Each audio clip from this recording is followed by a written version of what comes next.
ہم پوری طاقت کے ساتھ پوری کمٹمنٹ کے ساتھ انشاءاللہ تعالی اس کو جو ہے وہ روکیں گے. اور جو یہ کہہ رہا ہے نا کہ جی رانا ثناء اللہ کو کیا پتا ہے، جی میاں شہباز شریف کو کیا پتا میرے کیا ارادے ہیں، ہمیں تمہارے ارادوں کا پتہ ہے، تمہیں یہ معلوم نہیں ہے. یہ انتظامی جو ہے وہ انتظامات کے علاوہ ایڈمنسٹریٹو میئرز کے علاوہ 2 تجاویز اور ہیں جو سیاسی طور پہ جو ہے وہ ڈسکس ہو رہی ہیں. ان میں سے کسی ایک کی بھی اگر جو ہے وہ منظوری ہو گئی تو اس کے وہم و گمان میں بھی نہیں ہوگا کہ اس کے ساتھ ہونے والا کیا ہے. جس دن یہ دھرنا اناؤنس کرے گا اس کے بعد اس کے لیے راستہ نہیں ہوگا. یہ نہ نکل سکے گا نہ آ سکے گا.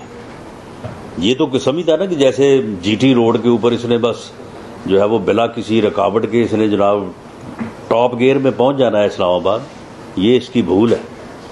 ہمیں بھی پتہ ہے کہ پنجاب میں اور کے پی کے میں جو حکومتیں ہیں وہ اس کی الائی ہیں یا اس کی پارٹی کی ہیں، اور ان کا جو رویہ ہوگا اس رویے کو بھی ہم کانسٹیٹیوشنلی اور لیگلی جو ہے وہ اس کو بھی ہم فیس کریں گے یا کنفرنٹ کریں گے، یا ان کو ہم آئین کے دائرے میں جو ہے وہ لانے کی کوشش کریں گے، اور اس کے بھی کانسیکوینسز ہوں گے.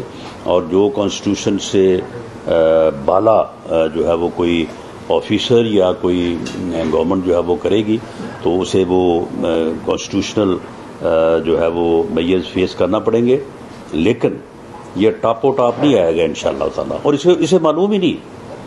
یہ تو سمجھتا ہے کہ بس میں اعلان کر دوں گا اس کے بعد میں آ جاؤں گا. یہ اعلان کرے اس کے بعد اس کو پھر یہ فکر ہوگی کہ اب میں کیا کروں، اب اعلان کیسے واپس لوں، تو اگر جاؤں تو کیسے جاؤں.